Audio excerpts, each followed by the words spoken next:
ഇപ്പൊ ഇത് ചെയ്യുന്നതെന്ന് എനിക്കറിയാൻ പറ്റില്ല. ഒരുമാതിരി എന്താ പറയേണ്ട സത്യത്തിൽ.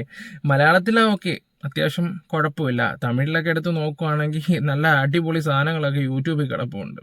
പിന്നെ എന്താ പറയണ്ടേ, ദയവ് ചെയ്ത് നിങ്ങൾ ഇവർ പറയുന്നതൊന്നും വിശ്വസിച്ച് ആരെയും ജഡ്ജ് ചെയ്യാനൊന്നും നിൽക്കരുത്. കാരണം ഇത്രയും സത്യം പറഞ്ഞാൽ വെറുത്ത് പോവാണ് ആൾക്കാർ, വെറുത്തു പോവാണ്. എന്തെങ്കിലും ഓക്കെ പരസ്പരം എന്തെങ്കിലും സംഭവിച്ചിട്ടുണ്ടെങ്കിൽ അത് ആ കാലഘട്ടത്തിൽ അത് കഴിഞ്ഞു പോയി. ഇപ്പൊ വന്നിട്ട് എന്താ പറയണ്ടേ, ഞാൻ അതിനെക്കുറിച്ച് ഒന്നും പറയുന്നില്ല. ഇപ്പൊ വന്നിട്ട് ഒരുമാതിരി നിങ്ങൾക്ക് തന്നെ മനസ്സിലായി കാണുമല്ലോ, ഓരോ ആൾക്കാർ അവരുടെ മുമ്പിരുന്ന് ഓരോ വൃത്തികേട് കാണിച്ച സമയത്ത് ഞാൻ ചിരിച്ചോണ്ടിരിക്കുകയായിരുന്നു. ഞങ്ങൾ പരസ്പരം നോക്കിയിരുന്ന് ചിരിച്ചോണ്ടിരിക്കുകയായിരുന്നു എന്നാ ചേച്ചി പറഞ്ഞത്. എന്നിട്ട് ഞാൻ ബാത്റൂമിൽ പോയി ഒന്ന് കഴുകി കളഞ്ഞ ഇതൊക്കെയാ പറയുന്ന സത്യത്തിലാണ്. ഞാൻ പറയട്ടെ, ഈ വീഡിയോസൊക്കെ കാണുമ്പോൾ കൊള്ളാരെ ഒന്നും മുന്നേ നിർത്തിയൊന്നും ഈ വീഡിയോ പ്ലേ ചെയ്യരുത്.